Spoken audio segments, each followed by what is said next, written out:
মূল কাজ হলো আপনাকে এই জুমার উদ্দেশ্যে মসজিদে আসা, এটা হবে একমাত্র কাজ।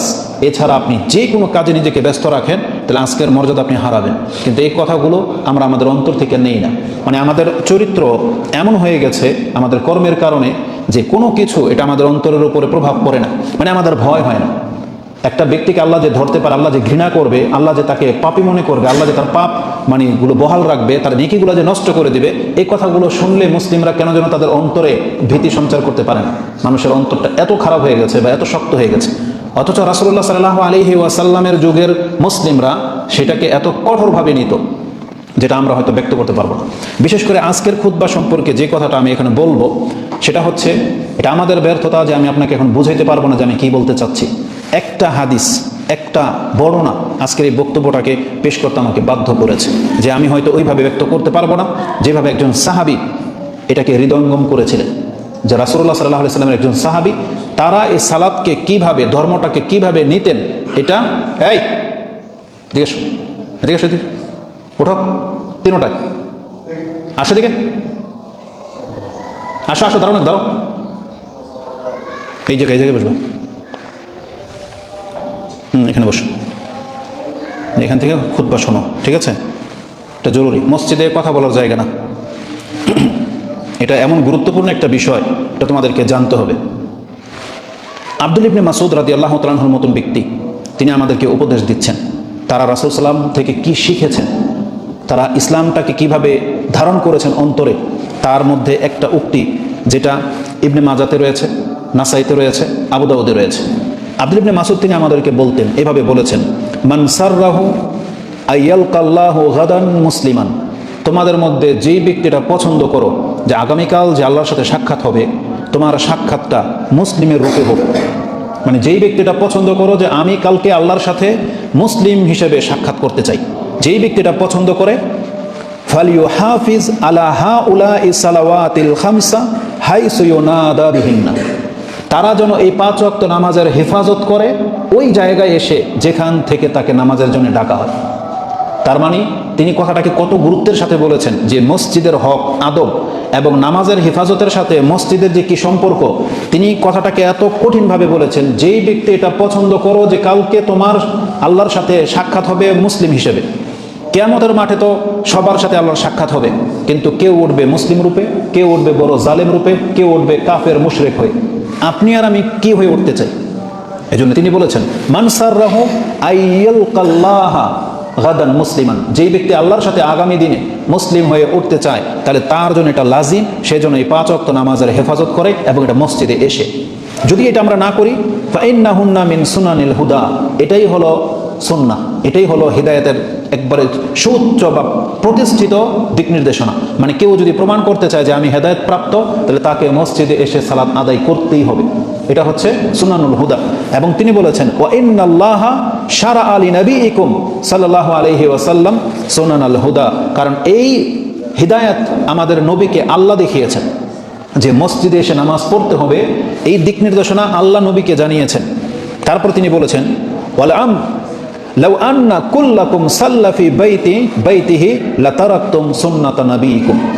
আবু দাউদের ভাষা হলো, তোমাদের ঘরেও নামাজ পড়ার জন্য যথেষ্ট জায়গা আছে, এখন তোমরা যদি সেই ঘরগুলোকে নামাজের জায়গা বানিয়ে নাও আর যদি মসজিদকে ছেড়ে দাও, তোমরা যদি নামাজ আদায়কারী ব্যক্তি হওয়া সত্ত্বেও, মানে তোমরা নামাজ আদায়কারী ব্যক্তি, ঘরে যেহেতু আপনি নামাজ পড়তেছেন, নামাজ আদায়কারী ব্যক্তি, তারপরও তিনি কি বলেছেন, লাতারাকতুম সুন্নাতা নবীইকুম, তাহলে তোমরা তোমাদের নবীর আদর্শকে ছুঁড়ে ফেলে দিলে, নবীর আদর্শকে তোমরা তরক করলে।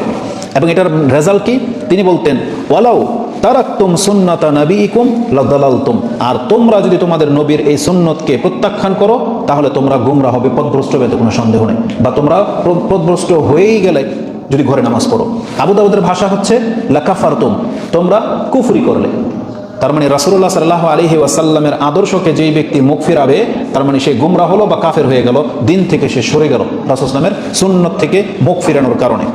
লাদালালতুম। তারপরে বলেছেন, ওয়ালাকাদ রাআইতুনা, আমরা ইতিপূর্বে দেখেছি, ওমা ইয়াতাখাল্লাফু আনহা ইল্লা মুনাফিকুন মালুমুন নিফাক, আমরা ইতিপূর্বে দেখেছি মসজিদ থেকে, জামাত থেকে কেবলমাত্র ওই ব্যক্তিরা দূরে থাকতো, ওই ব্যক্তিরা জামাতকে ছেড়ে দিত যেই ব্যক্তিদের নিফাক মানে মুনাফিক স্পষ্ট। আমরা মদিনাতে যাদেরকে স্পষ্ট মুনাফিক হিসেবে চিনতাম তারাই কেবল মসজিদকে ছেড়ে দিয়ে বাসায় নামাজ পড়তো। এমন বলা হয় না যে মুনাফিকরা নামাজই পড়তো না, মুনাফিকরা নামাজ পড়তো, কিন্তু তারা মসজিদের চেয়ে বেশি প্রাধান্য দিত ঘরে পড়াটাকে। এই জন্য, আর ঘরে এই জন্য পড়তো যেহেতু যদি নামাজ না পড়ে ওদেরকে উপর তো কুফরি ফতোয়া লেগে যাবে। এই জন্য মুনাফিকরা প্রকাশ্যে মুসলিম সাজতো আর ঘরে নামাজ পড়তো, যাতে করে রাসূল যদি জিজ্ঞেস করে তখন বলতে পারতো হ্যাঁ আমরা নামাজ পড়েছি। তাইলে ওরা ওই কাফের হওয়া থেকে বেঁচে যাইত, কিন্তু অন্তরে ছিল মুনাফিক। আব্দুল ইবনে মাসউদ বলতেছেন, আমরা এমন মুনাফিকদেরকে দেখেছি যারা ঘরে নামাজ পড়ে আর এদের মুনাফিকে আমাদের কাছে স্পষ্ট, কিন্তু আমাদের অবস্থাটা কি দেখেন, একটু পরে আসবে। ওয়ালাকাদ রাআইতুর রাজুল, তিনি বলতেন আমরা এমনও ব্যক্তিকে দেখেছি ইউহাদা বাইনার রাজুলাইনে, যেই ব্যক্তি অপারগ, অসুস্থ বা অন্ধ, সে দুইজন ব্যক্তির কাঁধে ভর করে হলেও হাত্তা ইয়াদখুলা ফিস সাফ, কাতারে এসে বসে যাইত। মানে তাকে কাতারে এসে বসিয়ে দেওয়া হতো বা দাঁড় করিয়ে দেওয়া হতো। কে? যেই ব্যক্তি হাঁটতে চলতে পারে না অথবা যেই ব্যক্তি অন্ধ, তাকে দুইজনের উপরে ভর করে মসজিদে নিয়ে আসা হইতো। ওমা মিন রাজুলিন ইয়াতাতাহহার, তারপরে তিনি বর্ণনা করতেছেন যে কোনো ব্যক্তি উত্তমভাবে যদি পবিত্রতা অর্জন করে, ফায়ুহসিনুত তুহুর, এবং সে যদি উত্তমভাবে ওযু করে, ফায়ামিদু ইলাল মসজিদি ফায়ুসাল্লি ফি, এবং মসজিদে যদি হেঁটে এসে যদি তাতে সালাত আদায় করে, ফামা ইয়াখতু খাতওয়াতান, সে যতগুলো কদম দিয়ে মসজিদে এসেছে, ইল্লা রাফা আল্লাহু লাহু বিহা দারাজাতান ওয়া হাত্তা আনহু বিহা খাতিআতান, তাহলে আল্লাহ সুবহানাহু ওয়া তাআলা তার প্রত্যেক এক কদমে তার একটা করে গুনাহ মাফ করে দিতেন, একটা করে মর্যাদা উঁচু করে দিতেন। এটা আমি আপনাকে ইবনে মাজাহ থেকে কোট করলাম 777, 777 এটা পেয়ে যাবেন। এই যে একটা হাদিস, আমার হাদিসের এটাই আমাকে আজকের বক্তব্যটা সাজাতে বাধ্য করেছে, মানে এটা ছিল মূল। কিন্তু একটা বিষয়ের প্রতি অনেক সময় দিলে দেখা যাবে যে অনেক কিছু বের হয়ে আসবে। তো এটা আগে বলে নিলাম যে আজকের হাদিসের বক্তব্যের খুতবার মূল বিষয় হচ্ছে এটা, যে আজকে যদি আমরা 5 ওয়াক্ত সালাতের হেফাজতকারী না হই, আর 5 ওয়াক্ত সালাতের হেফাজতের মধ্যে একটা অন্যতম দিক হলো জামাতের সাথে সালাত আদায় করা এবং মসজিদে এসে সালাত আদায় করা। এটা যদি আমরা না করি, তার মানে আমরা রাসূল সাল্লাল্লাহু আলাইহি ওয়াসাল্লামের আদর্শ থেকে অনেক দূরে সরে গেলাম। আর আমরা যদি রাসূলের আদর্শকে এই নিয়মিত ছাড়তে থাকি, তাহলে আমাদেরকে বলা হয়েছে যে তোমরা তখন সঠিক পথের লোক থাকবে না, তোমরা গোমরা এবং কাফের বলে বিবেচিত হবে। যদিও আপনি নামাজি, যদিও আমরা ঘরে নামাজ পড়তেছি, কিন্তু রাসূলের এই আদর্শকে ছেড়ে দেওয়ার কারণে, এটা এই জন্য কারণ আপনি দেখেন ইসলাম আল্লাহ সুবহানাহু ওয়া তাআলা যত কিছুর বিধান নাজিল করেছেন তার পেছনে বিশেষ হিকমা রয়েছে। আমাদের ঘরে মসজিদ থেকে উত্তম ব্যবস্থা আছে, প্রত্যেকের ঘরে সুন্দর টাইলস, চাইলে আপনি সেখানে উন্নত মানের কাপড় বিছাতে পারেন, সব কিছু করতে পারেন, সেখানে আপনি সালাত আদায় করতে পারেন, খুশুর সাথে করতে পারেন। কিন্তু এটাকে আল্লাহ সুবহানাহু ওয়া তাআলা বলবৎ রাখতে দেননি, বরং অতিরিক্ত টাকা খরচ করে জায়গা কিনে নির্ধারিত করে মসজিদের ব্যবস্থা করতে বাধ্য করেছেন। কেন? কারণ ঘরে সালাত পড়া আর মসজিদে আসা এই আকাশ পাতাল ব্যবধান। আল্লাহ কি রেখেছেন মসজিদ? মসজিদ শুধু নামাজের জন্য না, এটা হচ্ছে একটা ক্ষমার মাধ্যম। আল্লাহ সুবহানাহু ওয়া তাআলা তার বান্দাকে ক্ষমা করার জন্য যত কিছুর ব্যবস্থা করেছেন তার মধ্যে একটা মাধ্যম হচ্ছে মসজিদ। মানে মসজিদ হওয়া মানে আপনার ক্ষমার একটা ফ্যাক্টরি। আপনি সেখানে আসবেন, নিজেকে ক্ষমা করিয়ে বাসায় নিয়ে যান, আপনাকে মর্যাদাবান করে বাসায় ফিরবেন। আপনি আল্লাহর কাছে সবচেয়ে উচ্চ মর্যাদার লোক হয়ে আপনি মসজিদ থেকে বাসায় ফিরবেন। এই জন্য যখন তখন আমাদেরকে মসজিদে আসতে বলা হয়েছে। এই মসজিদ কোনো সাধারণ জিনিস না, যেটা আজকে অধিকাংশ মানুষ আমরা মসজিদ থেকে মুখ ফিরিয়ে নিয়েছি। অথচ আল্লাহ সুবহানাহু ওয়া তাআলা এই মসজিদের সাথে লেগে থাকার বিষয়টাকে কতটা গুরুত্ব দিয়েছেন, যে সাবআতুন ইউযিল্লুহুমুল্লাহু ফি যিল্লি ইয়াউমা লা যিল্লা ইল্লা যিল্লু, 7 শ্রেণীর মানুষ বিশেষ ছায়ার নিচে থাকবে, যেই সময় আর কোনো ছায়া থাকবে না। তার মধ্যে একজন ব্যক্তি ওই চরিত্রের, যার রাজুলুন মুআল্লাকুন ফিল মাসাজিদ কালবুহু মুআল্লাকুন ফিল মাসাজিদ, যেই ব্যক্তির অন্তরটা সব সময় মসজিদের সাথে লেগে থাকে, এই ব্যক্তিকে কি করা হবে? বিশেষ ছায়ার নিচে দেওয়া হবে। আমরা তো আসলে পৃথিবীতে যদি কোনো ঘটনা না ঘটে তাহলে কোরআন হাদিসের ওই মর্মগুলো আমরা বুঝতে পারি না। আমরা বুঝতে পারতাম না যে মসজিদের সাথে এত কেন ফজিলত। আজকে দেখেন দিন যত যাচ্ছে মসজিদ থেকে মানুষের সম্পর্ক তত দূরে হয়ে যাচ্ছে, মানুষ মসজিদ ছেড়ে দিচ্ছে। মসজিদ হয়তো তারা বানায়, নতুন নতুন মসজিদ হচ্ছে, কিন্তু মসজিদওয়ালা তাদের সংখ্যা কমে যাচ্ছে। এই জন্য আল্লাহ সুবহানাহু ওয়া তাআলা এই কাজটা যেহেতু ভবিষ্যতে অনেক কঠিন হবে, এই জন্য আল্লাহ মর্যাদাও অত বেশি রেখেছেন। যেই ব্যক্তির অন্তরটাকে সব কিছু থেকে খালি করে মসজিদের সাথে লাগিয়ে রাখতে পারবে, তার মর্যাদাটা আল্লাহ সুবহানাহু ওয়া তাআলা এমন করে দিয়েছেন। এবার আসুন আজকের মূল বক্তব্যের দিকে ফিরে আসি।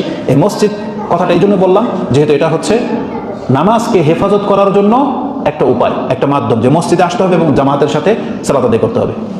কি ব্যাপার?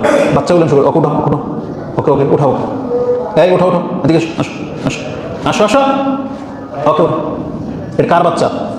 যার বাচ্চা তার সাথে নিয়ে বসবেন। একসাথে কেন বাচ্চাদেরকে দেন? এই চরিত্র আমি কোনো মসজিদে দেখিনি, আজকে ফার্স্ট আপনাদের এখানে দেখলাম, অথচ আহলে হাদিস এলাকা। এটা মেনে নেওয়ার মতো না। কিন্তু অবশ্যই যার যার বাচ্চা তার পাশে নিয়ে বসবেন। আজকের মূল বিষয় হবে 5 ওয়াক্ত নামাজের হেফাজত করা। নামাজ সম্পর্কে আলোচনার বহু দিক আছে, নামাজ সম্পর্কে আলোচনা করার বহু দিক আছে। তার মধ্যে আজকে একটা হবে এই 5 ওয়াক্ত নামাজকে আপনি গুরুত্বহীন কেন করে দিলেন, এই 5 ওয়াক্ত নামাজটা কি ভেবেছেন আপনি, এটা সম্পর্কে আমি আপনাকে আজকে একটু দিক নির্দেশনা দিতে চাচ্ছি। এটা এমন একটা ইবাদত যে ইবাদতকে সমস্ত ইবাদতের উপরে শ্রেষ্ঠত্ব দেওয়া হয়েছে। এটা এমন একটা ইবাদত যে ইবাদতকে ঈমান এবং কুফরের মাঝে পার্থক্য নির্ণয় করা বলা হয়েছে। এটা এমন একটা ইবাদত যে ইবাদতকে ছেড়ে দেওয়াটাকে সাহাবায়ে কেরামরা কুফরি মনে করতেন। এটা এমন একটা ইবাদত যে ইবাদতকে জান্নাতের একটা দরজার মান দেওয়া হয়েছে। এটা এমন একটা ইবাদত যে ইবাদতের সর্বপ্রথম হিসাব নেওয়া হবে কিয়ামতের মাঠে। একজন মুসলিমের কাছ থেকে সর্বপ্রথম তার নামাজের তলব করা হবে। এই ইবাদত এটা এমন একটা ইবাদত যেটা জীবনের বহু ক্ষেত্রে, যেমন আপনার নেকির ক্ষেত্রে, পাপ মিটে যাওয়ার ক্ষেত্রে, দুঃখ কষ্ট পেরেশানি দূর হওয়ার ক্ষেত্রে, আপনার রিজিক পাওয়ার ক্ষেত্রে, এমনকি আপনার দোয়া কবুল হওয়ার জন্য নামাজকে আল্লাহ সুবহানাহু ওয়া তাআলা প্রাধান্য দিয়েছেন। এইভাবে জীবনের বহু ক্ষেত্রে এই নামাজ আমাদের সাথে ওতপ্রোতভাবে জড়িত। এক কথায় যদি বলতে হয় তাহলে নামাজ, সালাত এটা এমন একটা ইবাদত যে ইবাদত আপনাকে দুনিয়া এবং পরকালে দুই জগতেই আপনার জন্য কল্যাণ বয়ে আনবে, দুই জগতে আপনাকে উপকার করে থাকে। এটা হচ্ছে সালাত। এই সালাত সম্পর্কে অনেক কথাই আছে। সালাতের মর্ম সম্পর্কে কোরআনে আল্লাহ সুবহানাহু ওয়া তাআলা আমাদেরকে যেটা জানিয়েছেন, শুধু সালাত পড়তে বলা হয় নাই, আমাদেরকে বলা হয়েছে আমরা যেন 5 ওয়াক্ত নামাজের হেফাজতকারী হই। কোরআনে আল্লাহ সুবহানাহু ওয়া তাআলা সূরা বাকারা 2 নম্বর সূরা 238 নম্বর আয়াতে আল্লাহ আমাদেরকে বলেন, হাফিজু আলা সালাওয়াতি ওয়াস সালাতিল উসতা ওয়া কুমু লিল্লাহি কানিতিন। তোমরা তোমাদের নামাজগুলোকে হেফাজত করো এবং বিশেষ করে সালাতুল উসতা মানে আসরের সালাতকে তোমরা হেফাজত করো। এই অংশটা আমি একটু পরে বলবো। তাহলে আল্লাহ প্রথমে বলেছেন হাফিজু আলা সালাওয়াত, তোমরা তোমাদের নামাজকে হেফাজত করো। এটা কাদের গুণ জানেন? নামাজের হেফাজত কারা করে থাকে? আল্লাহ সুবহানাহু ওয়া তাআলা কোরআনে বলেছেন যারা হচ্ছে নাজাত প্রাপ্ত মুমিন, নাজাত প্রাপ্ত মুমিন যারা, এটা হচ্ছে তাদের গুণ যে তাদের এটা প্রথম গুণ যে তারা নামাজের হেফাজত করে থাকে।